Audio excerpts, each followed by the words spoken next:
ನಮಸ್ಕಾರ. Learn with Chetan YouTube ಚಾನಲ್ಗೆ ನಿಮ್ಮೆಲ್ಲರಿಗೂ ಆಧಾರದ ಸುಸ್ವಾಗತಗಳು.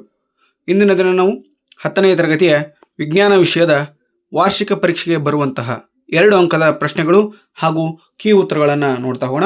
ಸೊ ಈ ಎಲ್ಲ 2 ಅಂಕದ ಪ್ರಶ್ನೆಗಳು ಮಾದರಿ ಪ್ರಶ್ನೆ ಪತ್ರಿಕೆ 1, 2, 3, 4 ಹಾಗೆ ಸರಣಿ ಪರೀಕ್ಷೆಗಳಲ್ಲಿ ಬಂದಂತಹ ಪ್ರಶ್ನೆಗಳನ್ನು ನಾವು ಇಂದಿನ ವಿಡಿಯೋದಲ್ಲಿ ಒಟ್ಟುಗೂಡಿ ತೆಗೆದುಕೊಂಡು ಬಂದಿದ್ದೇವೆ.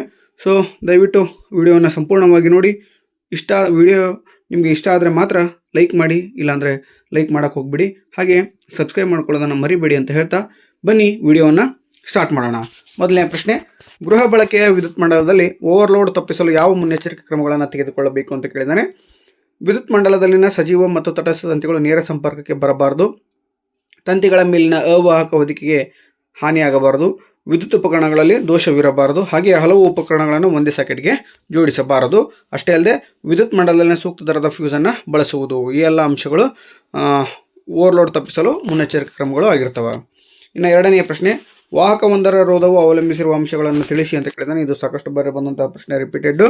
ವಾಹಕದ ಉದ್ದ, ವಾಹಕದ ಅಡ್ಡ ಕೊಯ್ತ, ವಸ್ತುವಿನ ಪ್ರಾಕೃತಿಕ ಗುಣ ಮತ್ತು ವಸ್ತುವಿನ ತಾಪ ಅಂತ ಬರೀಬೇಕಾಗ್ತದೆ. ಇನ್ನು ಮೂರನೇ ಪ್ರಶ್ನೆ, ಅದರಲ್ಲಿ ಎ ಮತ್ತು ಬಿ ಪ್ರಶ್ನೆಗಳಿದ್ದಾವೆ. ನೀರಿನ ಗಡಸುತನಕ್ಕೆ ಕಾರಣವಾದ ಲವಣಗಳನ್ನು ಹೆಸರಿಸಿ, ಹಾಗೆ ಅತ್ಯಂತ ಸರಳ ಹೈಡ್ರೋಕಾರ್ಬನ್ನ ಹೆಸರು ಮತ್ತು ಅಣುಸೂತ್ರವನ್ನು ಬರೆಯಿರಿ ಅಂತ ಕೇಳಿದಾನೆ. ಕ್ಯಾಲ್ಸಿಯಂ ಲವಣಗಳು, ಮೆಗ್ನೀಷಿಯಂ ಲವಣಗಳು ನೀರಿನ ಗಡಸುತನಕ್ಕೆ ಕಾರಣವಾದಂಥ ಅಂಶಗಳಾಗಿರ್ತವೆ. ಇನ್ನು ಅತ್ಯಂತ ಸರಳ ಹೈಡ್ರೋಕಾರ್ಬನ್ ಯಾವುದಪ್ಪ ಅಂದ್ರೆ ಮೀಥೇನ್ ಆಗಿರ್ತದೆ. ಅದರ ಅಣುಸೂತ್ರ CH4 ಆಗಿರ್ತದೆ. ಇನ್ನು ಮುಂದಿನ ಪ್ರಶ್ನೆ, 4ನೇ ಪ್ರಶ್ನೆ, ಮಾನವರ ಶ್ವಾಸನಾಳದಲ್ಲಿ ಗಾಳಿ ಹಾದು ಹೋಗುವ ಭಾಗವು ಕುಸಿಯದಂತೆ ತಡೆಯುವ ರಚನೆಗಳು ಯಾವುದು ಅಂತ ಕೇಳಿದ್ದಾನೆ. ಅಷ್ಟೇ ಅಲ್ಲದೆ ಮೂತ್ರಪಿಂಡವು ರಕ್ತದಿಂದ ಬೇರ್ಪಡಿಸುವ ನೈಟ್ರೋಜನ್ ಯುಕ್ತ ರಾಸಾಯನಿಕಗಳು ಯಾವುವು ಅಂತ ಕೇಳಿದ್ದಾನೆ.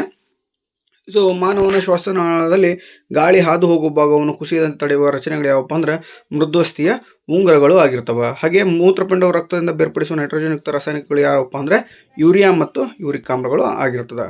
ಇನ್ನು ಅಥವಾ ಪ್ರಶ್ನೆ ಕೊಟ್ಟಿರ್ತಾನೆ, ಸಸ್ಯಗಳಲ್ಲಿ ಮತ್ತು ಪ್ರಾಣಿಗಳಲ್ಲಿ ಹೆಚ್ಚಾದ ಗ್ಲೂಕೋಸ್ ಯಾವ ರೂಪದಲ್ಲಿ ಸಂಗ್ರಹವಾಗುತ್ತದೆ ಅಂತ ಕೇಳಿದಾನೆ. ಸೊ ಸಸ್ಯದಲ್ಲಿ ಪಿಷ್ಟದ ರೂಪದಲ್ಲಿ ಹಾಗೂ ಪ್ರಾಣಿಯಲ್ಲಿ ಗ್ಲೈಕೋಜನ್ ರೂಪದಲ್ಲಿ ಗ್ಲೂಕೋಸ್ ಸಂಗ್ರಹವಾಗ್ತದೆ. ಮಾನವನ ಸಣ್ಣ ಕರುಳಿನಲ್ಲಿ ಜೀರ್ಣವಾದ ಆಹಾರವನ್ನು ಹೀರಿಕೊಳ್ಳುವ ರಚನೆಗಳನ್ನು ಹೆಸರಿಸಿ ಅಂತ ಕೇಳಿದಾನೆ. ಯಾವುದಪ್ಪ ಅಂದರೆ ವಿಲ್ಲೈಗಳು, ಬೆರಳಿನಂತಹ ರಚನೆಗಳಾಗಿರ್ತಕ್ಕಂಥ ವಿಲ್ಲೈಗಳು ಕಾರಣವಾಗಿರ್ತವೆ. 5ನೇ ಪ್ರಶ್ನೆ, ಬೆಳೆಯುತ್ತಿರುವ ಸಸ್ಯದ ಕಾಂಡವು ಬೆಳಕಿನ ಕಡೆಗೆ ಏಕೆ ಬಾಗುತ್ತದೆ, ವಿವರಿಸಿ. ಬೆಳೆಯುವ ಸಸ್ಯಗಳು ಬೆಳಕನ್ನು ಗ್ರಹಿಸಿದಾಗ ಅದರ ಕಾಂಡದ ತುದಿಯಲ್ಲಿ ಆಕ್ಸಿನ್ ಎಂಬ ಹಾರ್ಮೋನು ಸಂಶ್ಲೇಷಿತವಾಗುತ್ತದೆ. ಬೆಳಕು ಸಸ್ಯದ ಒಂದು ಬದಿಯಿಂದ ನೆರಳಿನ ಬದಿಗೆ ಹರಡಿದಾಗ ಕಾಂಡದಲ್ಲಿರುವ ಜೀವಕೋಶಗಳು ಉದ್ದವಾಗಿ ಬೆಳೆಯಲು ಪ್ರಾರಂಭವಾಗುತ್ತವೆ. ಇನ್ನು ಮುಂದಿನ ಪ್ರಶ್ನೆ, ಕೇಂದ್ರ ನರವ್ಯೂಹ ಮತ್ತು ಪರಿಧಿ ನರವ್ಯೂಹಗಳ ನಡುವಣ 2 ವ್ಯತ್ಯಾಸಗಳನ್ನು ತಿಳಿಸಿರಿ ಅಂತ ಕೇಳಿದಾನೆ. ಕೇಂದ್ರ ನರವ್ಯೂಹ ಮಿದುಳು ಮತ್ತು ಮಿದುಳು ಬಳ್ಳಿಯನ್ನು ಒಳಗೊಂಡಿದ್ರೆ, ಪರಿಧಿ ನರವ್ಯೂಹ ಮೆದುಳು ನರಗಳು ಹಾಗೂ ಮೆದುಳು ಬಳ್ಳಿಯ ನರಗಳನ್ನು ಒಳಗೊಂಡಿರ್ತದೆ. ಕೇಂದ್ರ ನರವ್ಯೂಹ ದೇಹದ ಎಲ್ಲ ಭಾಗಗಳಿಂದ ಮಾಹಿತಿಯನ್ನು ಸ್ವೀಕರಿಸುತ್ತದೆ ಮತ್ತು ಅದನ್ನು ಸಂಯೋಜಿಸಿದರೆ, ಪರಿಧಿ ನರವ್ಯೂಹವು ಕೇಂದ್ರ ನರವ್ಯೂಹ ಮತ್ತು ದೇಹದ ಇತರ ಭಾಗಗಳ ನಡುವಿನ ಸಂಬಂಧವನ್ನು ಪರಿಧಿ ನರವ್ಯೂಹ ಅನುಕೂಲಿಸುತ್ತದೆ. ಮುಂದಿನ ಪ್ರಶ್ನೆ, ಒಂದು ವಿದ್ಯುತ್ ಮಂಡಲದಲ್ಲಿ 220 ವೋಲ್ಟ್ ಆಕಾರದಿಂದ 10 ಆಂಪಿಯರ್ ವಿದ್ಯುತ್ ಪ್ರವಾಹವನ್ನು ಪಡೆಯುತ್ತದೆ. ಮೋಟಾರಿನ ಸಾಮರ್ಥ್ಯವನ್ನು ಕಂಡುಹಿಡಿಯಿರಿ ಅಂತ ಕೇಳಿದಾನೆ. So V = 220 volt, A = 10 ampere ಆಗ್ತದೆ. P = V × I ಫಾರ್ಮುಲಾದಲ್ಲಿ ಅಪ್ಲೈ ಮಾಡಿದಾಗ ನಮಗೆ 2200 ವ್ಯಾಟ್ ಸಾಮರ್ಥ್ಯವನ್ನು ಪಡಿತೀವಿ ನಾವು. ಇನ್ನು ನೆಕ್ಸ್ಟ್ ಪ್ರಶ್ನೆ ನೋಡಿ, ಘನ ಸೋಡಿಯಂ ಕ್ಲೋರೈಡನ್ನು ಹೊಂದಿರುವ ಪ್ರನಾಳಕ್ಕೆ ಸಾರೀಕೃತ ಸಲ್ಫ್ಯೂರಿಕ್ ಆಮ್ಲವನ್ನು ಸೇರಿಸಿದಾಗ X ಅನಿಲ ಬಿಡುಗಡೆ ಆಗ್ತದೆ. ಈ ಅನಿಲವನ್ನು ನೀರಿಗೆ ಹಾಯಿಸಿದಾಗ ಉಂಟಾಗುವ ಅಯಾನುಗಳು ಯಾವುವು? ಹಾಗೆ X ಅನಿಲವನ್ನು ಕ್ಲೋರಾಲ್ಕಲಿ ಪ್ರಕ್ರಿಯೆಯಲ್ಲಿ ದೊರೆಯುವ ಪ್ರತ್ಯಾಮ್ಲೀಯ ಜಲೀಯ ದ್ರಾವಣಕ್ಕೆ ಹಾಯಿಸಿದಾಗ ದೊರೆಯುವ ಉತ್ಪನ್ನಗಳು ಯಾವುವು ಅಂತ ಕೇಳಿದಾನೆ. ಯಾವ ಅಯಾನುಗಳಪ್ಪ ಅಂದ್ರೆ ಹೈಡ್ರೋಜನ್ ಅಯಾನು H+ ಅಥವಾ ಹೈಡ್ರೋನಿಯಂ ಅಯಾನು ಅಂತ ಆಗ್ತದೆ. ಇದು ಕ್ಲೋರೈಡ್ ಅಯಾನು Cl-. ಉತ್ಪನ್ನಗಳು ಯಾವಪ್ಪ ಅಂದ್ರೆ ಸೋಡಿಯಂ ಕ್ಲೋರೈಡ್ ಅಥವಾ NaCl ಅಂತ ಆಗ್ತದೆ. ಸೊ ಮತ್ತು ನೀರು ಬಿಡುಗಡೆ ಆಗ್ತದೆ. 3ನೇ ಪ್ರಶ್ನೆ ಅಂದರೆ ನೆಕ್ಸ್ಟ್ ಪ್ರಶ್ನೆ, ವಿಲೀನತೆ, ದ್ರವಣ ಬಿಂದು, ಭೌತ ಸ್ಥಿತಿ ಮತ್ತು ವಿದ್ಯುತ್ ವಾಹಕತೆಗೆ ಸಂಬಂಧಿಸಿದಂತೆ ಅಯಾನಿಕ ಸಂಯುಕ್ತಗಳ ಗುಣಗಳನ್ನು ಬರೆಯಿರಿ ಅಂತ ಕೇಳಿದಾನೆ. ವಿಲೀನತೆ, ನೀರಿನಲ್ಲಿ ವಿಲೀನವಾಗುತ್ತವೆ ಆದರೆ ಸಾವಯವ ದ್ರಾವಕದಲ್ಲಿ ವಿಲೀನವಾಗುವುದಿಲ್ಲ. ದ್ರವಣ ಬಿಂದು ಹೆಚ್ಚು ದ್ರವಣ ಬಿಂದುವನ್ನು ಹೊಂದಿವೆ. ಭೌತ ಸ್ಥಿತಿಯಲ್ಲಿ ಭೌತಿಕವಾಗಿ ಘನಸ್ಥಿತಿಯಲ್ಲಿರುತ್ತವೆ ಮತ್ತು ಸ್ಫಟಿಕ ರೂಪದಲ್ಲಿ ಇರ್ತವೆ. ಅಷ್ಟೇ ಅಲ್ಲದೆ ವಿದ್ಯುತ್ ವಾಹಕತೆ ಘನಸ್ಥಿತಿಯಲ್ಲಿ ದುರ್ಬಲ ವಾಹಕಗಳು, ಜಲೀಯ ದ್ರಾವಣದ ಸ್ಥಿತಿಯಲ್ಲಿ ಉತ್ತಮ ವಾಹಕಗಳು ಆಗಿರ್ತವೆ. ನೆಕ್ಸ್ಟ್ ಪ್ರಶ್ನೆ ಅಂದರೆ 2ನೇ ಮಾದರಿ ಪ್ರಶ್ನೆ ಪತ್ರಿಕೆ 4ನೇ ಪ್ರಶ್ನೆ ಆಗಿರ್ತದೆ. ಮೆಗ್ನೀಷಿಯಂ ಲೋಹವು ತಾಮ್ರದ ಸಲ್ಫೇಟ್ ದ್ರಾವಣದಲ್ಲಿನ ತಾಮ್ರವನ್ನು ಸ್ಥಾನಪಲ್ಲಟಗೊಳಿಸುತ್ತದೆ. ಸೋಡಿಯಂ ಲೋಹವನ್ನು ಸೀಮೆ ಎಣ್ಣೆಯಲ್ಲಿ ಸಂಗ್ರಹಿಸಿರುತ್ತಾರೆ ಏಕೆ ಅಂತ ಕೇಳಿದಾನೆ. ಸೊ ಬನ್ನಿ ಆನ್ಸರ್ ನೋಡ್ತಾ ಹೋಗೋಣ. ಮೆಗ್ನೀಷಿಯಂ ಲೋಹವು ತಾಮ್ರಕ್ಕಿಂತ ಹೆಚ್ಚು ಕ್ರಿಯಾಶೀಲವಾಗಿದೆ. ಸೋಡಿಯಂ ಲೋಹವು ಆದ ಕಾರಣ ಮೆಗ್ನೀಷಿಯಂ ಲೋಹವು ತಾಮ್ರ ಸಲ್ಫೇಟ್ ದ್ರಾವಣದಲ್ಲಿ ತಾಮ್ರವನ್ನು ಸ್ಥಾನಪಲ್ಲಟಗೊಳಿಸುತ್ತದೆ. ಇನ್ನು ಎರಡನೇ ಪ್ರಶ್ನೆ, ಸೋಡಿಯಂ ಲೋಹವು ಸೀಮೆ ಎಣ್ಣೆಯೊಂದಿಗೆ ವರ್ತಿಸುವುದಿಲ್ಲ. ಸೋಡಿಯಂ ಲೋಹವು ಗಾಳಿ ಅಥವಾ ನೀರಿನೊಂದಿಗೆ ಕ್ಷಿಪ್ರವಾಗಿ ವರ್ತಿಸುತ್ತದೆ. ಹಾಗಾಗಿ ಅದನ್ನು ಸೀಮೆ ಎಣ್ಣೆಯಲ್ಲಿ ಸೋಡಿಯಂ ಲೋಹವನ್ನು ಸಂಗ್ರಹಣೆಯನ್ನು ಮಾಡಿರ್ತೀವಿ. ನೆಕ್ಸ್ಟ್ ಪ್ರಶ್ನೆ, ಸಾಬೂನು ಕೊಳೆಯನ್ನು ಸ್ವಚ್ಛಗೊಳಿಸುವ ಪ್ರಕ್ರಿಯೆಯನ್ನು ವಿವರಿಸಿ ಅಂತ ಕೇಳಿದಾನೆ. ಸಾಬೂನಿನ ಅಣುಗಳು ಜಲಾಕರ್ಷಕ ಅಥವಾ ಅಯಾನಿಕ ಅಲ್ಲದ ತುದಿ ಮತ್ತು ಜಲವಿಕರ್ಷಕ ಅಥವಾ ಅಯಾನಿಕ ತುದಿಗಳನ್ನು ಹೊಂದಿವೆ. ಸಾಬೂನಿನ ಅಯಾನಿಕ ತುದಿ ನೀರಿನೊಂದಿಗೆ ವರ್ತಿಸಿದರೆ ಕಾರ್ಬನ್ ಸರಪಳಿ ಎಣ್ಣೆಯೊಂದಿಗೆ ವರ್ತಿಸುತ್ತದೆ. ಹೀಗೆ ಸಾಬೂನಿನ ಅಣುಗಳು ಮಿಸಲ್ಗಳೆಂಬ ರಚನೆಯನ್ನು ಉಂಟು ಮಾಡುತ್ತವೆ. ಸಾಬೂನಿನ ಅಣುಗಳು ಹೈಡ್ರೋಕಾರ್ಬನ್ ತುದಿಯ ಎಣ್ಣೆಯ ಹಾನಿಯ ಕಡೆಗೆ ಇರುತ್ತದೆ ಹಾಗೂ ಅಯಾನಿಕ ತುದಿಯು ಹೊರಮುಖವಾಗಿರುತ್ತದೆ. ಇದು ನೀರಿನಲ್ಲಿ ಎಮಲ್ಷನ್ ಉಂಟು ಮಾಡುತ್ತದೆ. ಹೀಗೆ ಸಾಬೂನಿನ ಮಿಸಲ್ ನೀರಿನಲ್ಲಿ ಕೊಳೆಯನ್ನು ಕಿತ್ತು ಹೊರತೆಗೆಯಲು ಸಹಾಯವನ್ನು ಮಾಡುತ್ತದೆ. ನೆಕ್ಸ್ಟ್ ಪ್ರಶ್ನೆ, ಕಾರ್ಬನ್ ಪರಮಾಣುಗಳು C4+ ಕ್ಯಾಟ್ ಅಯಾನ್ ಅಥವಾ C4- ಆ್ಯನ್ ಅಯಾನ್ಗಳನ್ನು ಉಂಟು ಮಾಡೋದಿಲ್ಲ ಏಕೆ ಅಂತ ಕೇಳಿದಾನೆ. ಕಾರ್ಬನ್ 4 ಎಲೆಕ್ಟ್ರಾನ್ ಕಳೆದುಕೊಳ್ಳುವಂತಾಗಬೇಕಾದರೆ ಇವುಗಳನ್ನು ಹೆಚ್ಚು ಶಕ್ತಿ ಬೇಕಾಗುತ್ತದೆ ಇವುಗಳಿಗೆ. ಆದ್ದರಿಂದ ಕಾರ್ಬನ್ ಪರಮಾಣು C4+ ಅಂದರೆ ಕ್ಯಾಟ್ ಅಯಾನ್ ಉಂಟು ಮಾಡೋದಿಲ್ಲ.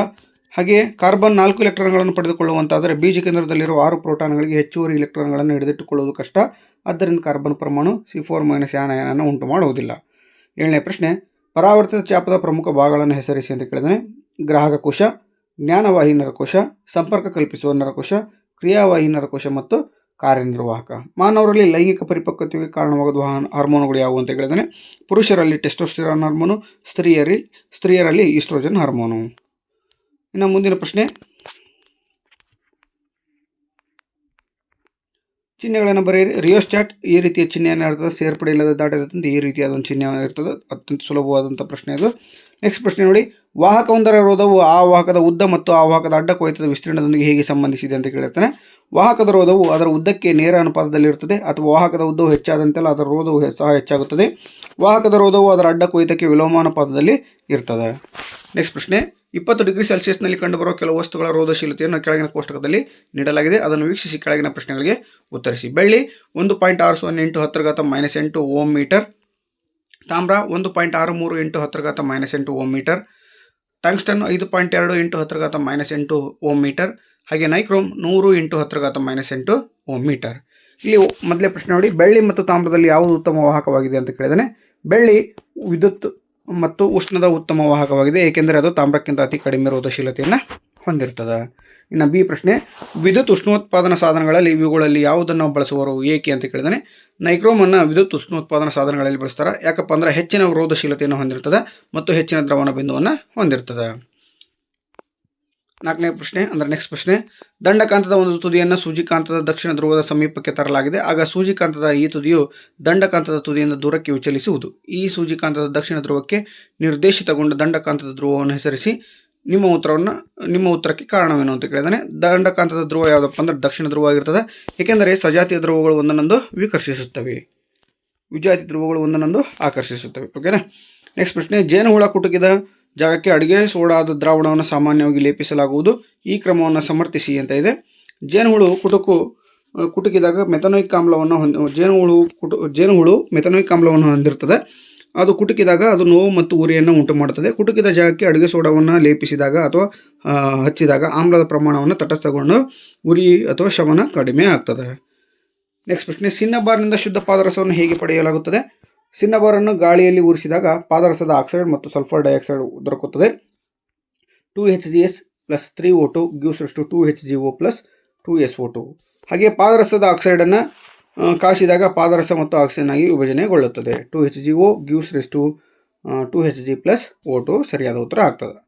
ಇನ್ನು ನೆಕ್ಸ್ಟ್ ಪ್ರಶ್ನೆ, ಕ್ಯಾಲ್ಸಿಯಂ ನೀರಿನೊಂದಿಗೆ ಪ್ರತಿವರ್ತಿಸಿದಾಗ ಏಕೆ ಬೆಂಕಿ ಹೊತ್ತಿಕೊಳ್ಳುವುದಿಲ್ಲ ಅಂತ ಕೇಳಿದಾನೆ. ನೀರಿನೊಂದಿಗೆ ಕ್ಯಾಲ್ಸಿಯಂನ ಪ್ರತಿವರ್ತನೆ ತೀವ್ರತೆ ಕಡಿಮೆ ಆಗಿರ್ತದೆ.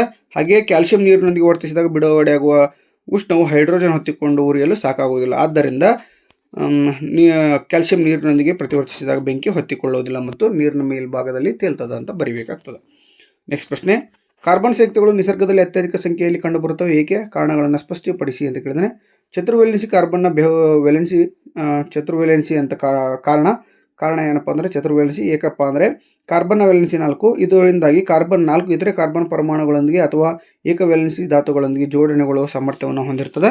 ಹಾಗೆ ಕೆಟನೀಕರಣ ಕಾರ್ಬನ್ ಇತರೆ ಕಾರ್ಬನ್ ಪರಮಾಣುಗಳೊಂದಿಗೆ ಬಂಧಗಳನ್ನು ಏರ್ಪಡಿಸಿಕೊಂಡು ಬೃಹತ್ ಅಣುಗಳನ್ನು ಉಂಟು ಮಾಡ್ತದೆ. ಹಾಗಾಗಿ ನಿಸರ್ಗದಲ್ಲಿ ಹೆಚ್ಚಿನ ಪ್ರಮಾಣದಲ್ಲಿ ಕಾರ್ಬನ್ ಸಂಯುಕ್ತಗಳು ಕಂಡುಬರ್ತವೆ. ನೆಕ್ಸ್ಟು ಪರಾವರ್ತಿತ ಚಾಪ ಎಂದರೇನು? ಅನೇಕ ಪ್ರಾಣಿಗಳಲ್ಲಿ ಪರಾವರ್ತಿತ ಚಾಪಗಳು ಕಾರ್ಯನಿರ್ವಹಣೆಯ ಪರಿಣಾಮಕಾರಿ ಮಾರ್ಗಗಳೆನ್ನಿಸಿವೆ ಏಕೆ ಅಂತ ಕೇಳಿದ್ದಾನೆ.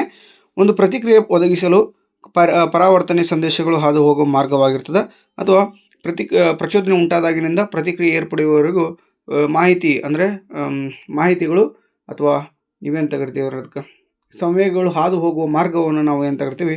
ಪರಾವರ್ತಿತ ಚಾಪ ಅಂತ ಕರಿತೀವಿ. ನೆಕ್ಸ್ಟ್ ನೋಡಿ, ಏಕೆಂದರೆ ಮೆದುಳಿನ ಆಲೋಚನಾ ಪ್ರಕ್ರಿಯೆಯು ಸಾಕಷ್ಟು ವೇಗವಾಗಿರುವುದಿಲ್ಲ. ಅನೇಕ ಪ್ರಾಣಿಗಳು ಬಹಳ ಕಡಿಮೆ ಅಥವಾ ಯಾವುದೇ ಸಂಕೀರ್ಣ ನರಕೋಶದ ಜಾಲವನ್ನು ಹೊಂದಿರುವುದಿಲ್ಲ. ನೆಕ್ಸ್ಟ್ ಪ್ರಶ್ನೆ, ಅಪಾಯ ಸಂಕೇತ ದೀಪಗಳು ಯಾವ ಬಣ್ಣದಾಗಿರ್ತವೆ? ಆ ಬಣ್ಣಕ್ಕೆ ಏಕೆ ಆದ್ಯತೆ ನೀಡಲಾಗುತ್ತದೆ ಅಂತ ಕೇಳಿದಾನೆ. ಅಪಾಯ ಸಂಕೇತ ದೀಪಗಳು ಯಾವಾಗಲೂ ಕೆಂಪು ಬಣ್ಣದಲ್ಲಿ ಇರ್ತವೆ, ಏಕೆಂದರೆ ಕೆಂಪು ಬಣ್ಣವು ವಾತಾವರಣದಲ್ಲಿ ಕನಿಷ್ಠ ಚದುರುತ್ತದೆ ಅಥವಾ ಕೆಂಪು ಬಣ್ಣವು ಅಧಿಕ ತರಂಗಾಂತರವನ್ನು ಹೊಂದಿರುತ್ತದೆ. ನೆಕ್ಸ್ಟ್ ಪ್ರಶ್ನೆ, ನೈಕ್ರೋಮ್ ಹಾಗೂ ತಾಮ್ರದ ತಂತಿಗಳಲ್ಲಿ ಯಾವ ತಂತಿಯನ್ನು ವಿದ್ಯುತ್ ಫ್ಯಾನ್ಗಳಲ್ಲಿ ಮತ್ತು ವಿದ್ಯುತ್ ಹೀಟರ್ನ ಸುರುಳಿಗಳಲ್ಲಿ ಉಪಯೋಗಿಸಲಾಗುತ್ತದೆ ಏಕೆ ಅಂತ ಕೇಳಿದರೆ, ತಾಮ್ರದ ತಂತಿಯನ್ನು ವಿದ್ಯುತ್ ಫ್ಯಾನ್ಗಳಲ್ಲಿ ಬಳಸಲಾಗುತ್ತದೆ, ಏಕೆಂದರೆ ಇದು ಕಡಿಮೆ ರೋಧವನ್ನು ಹೊಂದಿದೆ ಅಥವಾ ಈ ತಂತಿಯು ಕನಿಷ್ಠ ರೋಧದೊಂದಿಗೆ ವಿದ್ಯುತ್ನ ಅತ್ಯುತ್ತಮ ವಾಹಕವಾಗಿದೆ. ಇನ್ನು ನೈಕ್ರೋಮ್ ತಂತಿಯನ್ನು ವಿದ್ಯುತ್ ಹೀಟರ್ನ ಸುರುಳಿಗಳಲ್ಲಿ ಬಳಸಲಾಗುತ್ತದೆ, ಏಕೆಂದರೆ ಇದು ಹೆಚ್ಚು ರೋಧವನ್ನು ಹೊಂದಿದೆ ಅಥವಾ ಈ ತಂತಿಯು ಮಿಶ್ರಲೋಹವಾಗಿದ್ದು ಅದರ ಮೂಲಕ ವಿದ್ಯುತ್ ಪ್ರವಾಹಕ್ಕೆ ಹೆಚ್ಚಿನ ರೋಧವನ್ನು ತೋರಿಸುವುದರಿಂದ ಉಷ್ಣ ಪರಿಣಾಮವನ್ನು ತೋರಿಸುತ್ತದೆ. ನೆಕ್ಸ್ಟ್ ಪ್ರಶ್ನೆ, ಅಪಾಯ ಸಂಕೇತ ದೀಪಗಳು ಅದು ರಿಪೀಟೆಡ್ ಆಗಿದೆ, ಮತ್ತೆ ಇನ್ನೊಂದ್ಸಲ ಬೇಡ. ನೆಕ್ಸ್ಟು, ಕೆಳಗೆ ನೀಡಿರುವ ಕೋಷ್ಟಕದಲ್ಲಿ ಪ್ರಯೋಗಗಳ ಪಟ್ಟಿಯನ್ನು ವಿಶ್ಲೇಷಿಸಿ. ಯಾವ ಪ್ರಯೋಗದಲ್ಲಿ ಕೆಳಗಿನ ಲವಣಗಳು ಉತ್ಪತ್ತಿಯಾಗುತ್ತವೆ ಅಂತ ಕೇಳಿದಾನೆ. ಆಮ್ಲೀಯ ಲವಣ ಮತ್ತು ತಟಸ್ಥ ಲವಣ. ಸೊ ಪ್ರಬಲ ಆಮ್ಲ ಪ್ಲಸ್ ದುರ್ಬಲ ಆಮ್ಲ, ದುರ್ಬಲ ಆಮ್ಲ ಪ್ಲಸ್ ಪ್ರಬಲ ಆಮ್ಲ, ಪ್ರಬಲ ಆಮ್ಲ ಪ್ಲಸ್ ಪ್ರಬಲ ಪ್ರತ್ಯಾಮ್ಲ, ಪ್ರಬಲ ಆಮ್ಲ ಪ್ಲಸ್ ದುರ್ಬಲ ಪ್ರತ್ಯಾಮ್ಲ. ಸೊ ಪ್ರಯೋಗ 1ರಲ್ಲಿ ಏನಾಗ್ತದಪ್ಪ ಅಂದರೆ ಆಮ್ಲೀಯ ಲವಣ ಬಿಡುಗಡೆ ಆಗ್ತದೆ. ಇನ್ನು ಪ್ರಯೋಗ 3 ಮತ್ತು 4ರಲ್ಲಿ ತಟಸ್ಥ ಲವಣ ಬಿಡುಗಡೆ ಆಗ್ತದೆ. ಇನ್ನು ನೆಕ್ಸ್ಟು, ಈಥೀನ್ನ ಹೈಡ್ರೋಜನೀಕರಣದಲ್ಲಿ ಬಳಸುವ ಕ್ರಿಯಾವರ್ಧಕ ಮತ್ತು ಉಂಟಾದ ಉತ್ಪನ್ನಗಳನ್ನು ಹೆಸರಿಸಿ ಅಂತ ಕೇಳಿದಾನೆ. ಬಳಸಿದ ಕ್ರಿಯಾವರ್ಧಕ ನಿಕ್ಕೆಲ್ ಅಥವಾ ಪೆಲಾಡಿಯಂ ಆಗಿರ್ತದೆ, ಉಂಟಾದ ಉತ್ಪನ್ನ ಈಥೇನ್ ಆಗಿರ್ತದೆ, C2H6. ಅನುರೂಪ ಶ್ರೇಣಿಯಲ್ಲಿನ ಕಾರ್ಬನ್ ಸಂಯುಕ್ತಗಳ ಮೊದಲ ಸದಸ್ಯನ ಅಣುಸೂತ್ರ CH2OH CH2 ಆಗಿದೆ. ಈ ಗುಂಪಿನ 3ನೇ ಸದಸ್ಯನ ಹೆಸರು ಮತ್ತು ಅಣುಸೂತ್ರವನ್ನು ನಿರ್ಧರಿಸಿ. ಈ ಗುಂಪಿನ ಸಾಮಾನ್ಯ ಹೆಸರನ್ನು ತಿಳಿಸಿ ಅಂತ ಕೇಳಿದಾನೆ. ಪ್ರೊಪೆನಾಲ್ C3H6OH ಆಗಿರ್ತದೆ. ಸೋಡಿಯಂ ಮತ್ತು ಕ್ಲೋರಿನ್ ಪರಮಾಣುಗಳ ನಡುವಿನ ಅಯಾನಿಕ ಬಂಧ ಉಂಟಾಗುವಿಕೆಯನ್ನು ವಿವರಿಸಿ ಅಂತ ಕೇಳಿದಾನೆ. NaCl ಚುಕ್ಕಿ ವಿನ್ಯಾಸ. ಇದು ಈಸಿಯಾಗಿರ್ತದೆ, 2 ಅಂಕಗಳನ್ನು ಸುಲಭವಾಗಿ ಪಡಿಬೋದು ನೀವು ಪ್ರಾಕ್ಟೀಸ್ ಮಾಡಿ ಇದನ್ನು, ಚುಕ್ಕಿ ವಿನ್ಯಾಸವನ್ನು. ಇನ್ನು ಮುಂದಿನ ಪ್ರಶ್ನೆ, ಗುರುತ್ವಾನುವರ್ತನೆ ಎಂದರೇನು? ಧನಾತ್ಮಕ ಗುರುತ್ವಾನುವರ್ತನೆ ತೋರಿಸುವ ಸಸ್ಯದ ಭಾಗವನ್ನು ಹೆಸರಿಸಿ ಅಂತ ಕೇಳಿದಾನೆ. ಭೂಮಿ ಅಥವಾ ಗುರುತ್ವಕ್ಕೆ ಪ್ರತಿಕ್ರಿಯೆಯಾಗಿ ಸಸ್ಯಗಳ ಬೆಳವಣಿಗೆಯನ್ನು ಹೊಂದುವ ಪ್ರಕ್ರಿಯೆಯನ್ನು ಗುರುತ್ವಾನುವರ್ತನೆ ಅಂತ ಕರೀತಾರೆ. ಸೊ ಗುರುತ್ವಾನುವರ್ತನೆಗೆ ಧನಾತ್ಮಕ ಗುರುತ್ವಾನುವರ್ತನೆ ತೋರಿಸುವ ಸಸ್ಯದ ಭಾಗ ಯಾವುದಪ್ಪ ಅಂದರೆ ಬೇರು ಆಗಿರ್ತದೆ. ಋಣಾತ್ಮಕ ಅಂದರೆ ಕಾಂಡ. ಮಾನವರಲ್ಲಿ ಕೆಳಗಿನ ಕಾರ್ಯಗಳನ್ನು ನಿಯಂತ್ರಿಸುವ ಹಾರ್ಮೋನ್ಗಳನ್ನು ಹೆಸರಿಸಿ. ರಕ್ತದಲ್ಲಿನ ಸಕ್ಕರೆಯ ಮಟ್ಟವನ್ನು ನಿಯಂತ್ರಿಸುವುದು ಇನ್ಸುಲಿನ್ ಆಗಿರ್ತದೆ. ಇದು ಮೆದೋಜೀರಕ ಗ್ರಂಥಿಯಲ್ಲಿರ್ತಕ್ಕಂಥ ಲ್ಯಾಂಗರ್ಹ್ಯಾನ್ಸ್ ಕಿರು ದ್ವೀಪದಲ್ಲಿ ಬಿಡುಗಡೆ ಆಗ್ತದೆ. ಪರಿಸ್ಥಿತಿಯನ್ನು ಎದುರಿಸಲು ದೇಹವನ್ನು ಸಿದ್ಧಗೊಳಿಸುವುದು ಯಾವುದಪ್ಪ ಅಂದರೆ ಅಡ್ರಿನಾಲಿನ್ ಹಾರ್ಮೋನು. ಈ ಅಡ್ರಿನಾಲಿನ್ ಎಂಬ ಹಾರ್ಮೋನನ್ನು ಅಡ್ರಿನಲ್ ಗ್ರಂಥಿ ಬಿಡುಗಡೆ ಮಾಡ್ತದೆ. ಇದು ಮೂತ್ರಪಿಂಡದ ಮೇಲ್ಭಾಗದಲ್ಲಿ ಟೊಪ್ಪಿಗೆ ಆಕಾರದಲ್ಲಿ ಇರ್ತದೆ. ಸೊ ದೇಹಕ್ಕೆ ತುರ್ತು ಪರಿಸ್ಥಿತಿಯ ಸಂದರ್ಭದಲ್ಲಿ ದೇಹದಲ್ಲಿ ಆಕ್ಸಿಜನ್ ಪ್ರಮಾಣ ಕಡಿಮೆ ಆಗಿರ್ತದೆ. ಸೊ ಹೃದಯದ ಬಡಿತವನ್ನು ಹೆಚ್ಚಿಸುವುದರ ಮೂಲಕ ಈ ಅಡ್ರಿನಾಲಿನ್ ಎಂಬ ಹಾರ್ಮೋನು ಪರಿಸ್ಥಿತಿಯನ್ನು ಎದುರಿಸಲು ದೇಹವನ್ನು ಸಿದ್ಧಗೊಳಿಸ್ತದೆ. ನೆಕ್ಸ್ಟ್ ಪ್ರಶ್ನೆ, ಎ ಮತ್ತು ಬಿ ಪ್ರಾಣಿಗಳ ಸಣ್ಣ ಕರುಳಿನ ಅಂದಾಜು ಉದ್ದಗಳನ್ನು ಕೆಳಗಿನ ಕೋಷ್ಟಕದಲ್ಲಿ ನೀಡಲಾಗಿದೆ. ಕೋಷ್ಟಕದಲ್ಲಿ ದತ್ತಾಂಶವನ್ನು ಗಮನಿಸಿ ಈ ಪ್ರಶ್ನೆಗೆ ಉತ್ತರಿಸಿ. ಎ ಪ್ರಾಣಿಗಳಿಗೆ 20 ರಿಂದ 40 ಅಡಿಗಳು, ಇನ್ನು ಬಿ ಪ್ರಾಣಿಗಳು 5 ರಿಂದ 8 ಅಡಿಗಳು. ಎ ಮತ್ತು ಬಿ ಪ್ರಾಣಿಗಳಲ್ಲಿ ಸಸ್ಯಾಹಾರಿ ಮತ್ತು ಮಾಂಸಾಹಾರಿಗಳನ್ನು ಗುರುತಿಸಿ ನಿಮ್ಮ ತೀರ್ಮಾನವನ್ನು ಪುಷ್ಟೀಕರಿಸಿ ಅಂತ ಕೇಳಿದ್ದಾನೆ. ಉತ್ತರ, ಪ್ರಾಣಿ ಎಯು ಸಸ್ಯಾಹಾರಿಯಾಗಿದೆ, ಪ್ರಾಣಿ ಬಿಯು ಮಾಂಸಾಹಾರಿಯಾಗಿದೆ. ಸಸ್ಯಾಹಾರಿಗಳಿಗೆ ಸೆಲ್ಯುಲೋಸನ್ನು ಜೀರ್ಣಿಸುವ ಸಲುವಾಗಿ ಉದ್ದನೆಯ ಸಣ್ಣ ಕರಳಿನ ಅಗತ್ಯವಿದೆ. ಮಾಂಸವು ಜೀರ್ಣಿಸಲು ಸುಲಭವಾಗಿದೆ, ಆದ್ದರಿಂದ ಮಾಂಸಾಹಾರಿಗಳು ಗಿಡ್ಡ ಸಣ್ಣ ಕರಳನ್ನು ಹೊಂದಿರ್ತದೆ. ಇದಾಗಿತ್ತು ಇಂದಿನ ವಿಡಿಯೋ. ಸೊ ಇಂದಿನ ವಿಡಿಯೋದಲ್ಲಿ ನಾವು 2 ಅಂಕದ ಪ್ರಮುಖ ಪ್ರಶ್ನೋತ್ತರಗಳನ್ನು ನೋಡ್ತಾ ಹೋದ್ವಿ. ಸೊ ಈ ಒಂದು ಪ್ರಶ್ನೆಗಳು ಹೆಚ್ಚು ನಾಳೆ ನಡೀತಕ್ಕಂಥ ಅಂದರೆ ಮಾರ್ಚ್ 23ರಂದು ನಡೀತಕ್ಕಂತಹ ವಾರ್ಷಿಕ ಪರೀಕ್ಷೆಯಲ್ಲಿ ಬರ್ತಕ್ಕಂಥ ಸಂಭವನೀಯತೆ ಜಾಸ್ತಿ ಇದೆ. ಸೊ ಈ ಒಂದು ವಿಡಿಯೋ ನಿಮಗೆ ಇಷ್ಟವಾಗಿದ್ದರೆ ದಯವಿಟ್ಟು ಲೈಕ್ ಮಾಡಿ, ಶೇರ್ ಮಾಡಿ, ಕಮೆಂಟ್ ಮಾಡಿ, ಹಾಗೆ ಸಬ್ಸ್ಕ್ರೈಬ್ ಮಾಡ್ಕೊಳ್ಳೋದನ್ನು ಮರಿಬೇಡಿ. ಯಾಕಪ್ಪ ಅಂದರೆ ಸಾಕಷ್ಟು ಜನ ವಿಡಿಯೋವನ್ನು ನೋಡ್ತಾ ಇದ್ದೀರಾ, ಆದರೆ ಸ್ವಲ್ಪ ಜನ ಮಾತ್ರ ಸಬ್ಸ್ಕ್ರೈಬ್ ಮಾಡ್ಕೊಳ್ತಾ ಇದ್ದೀರಾ. ದಯವಿಟ್ಟು ಸಬ್ಸ್ಕ್ರೈಬ್ ಮಾಡ್ಕೊಳ್ಳಿ. ಈಗಾಗಲೇ ನಾವು 3 ಮತ್ತು 4 ಅಂಕದ ಪ್ರಮುಖ ಪ್ರಶ್ನೋತ್ತರಗಳನ್ನು ಹೊಂದಿರತಕ್ಕಂಥ ವಿಡಿಯೋವನ್ನು ಅಪ್ಲೋಡ್ ಮಾಡಲಾಗಿದೆ. ಸೊ ಆ ವಿಡಿಯೋವನ್ನು ಕೂಡ ನೋಡಿ ಅಂತ ಹೇಳ್ತಾ ಇಷ್ಟೊತ್ತು ವಿಡಿಯೋವನ್ನು ಸಂಪೂರ್ಣವಾಗಿ ನೋಡಿರ್ತಕ್ಕಂಥ ನಿಮ್ಮೆಲ್ಲರಿಗೆ ಧನ್ಯವಾದಗಳನ್ನು ತಿಳಿಸ್ತೇನೆ. Thank you so much.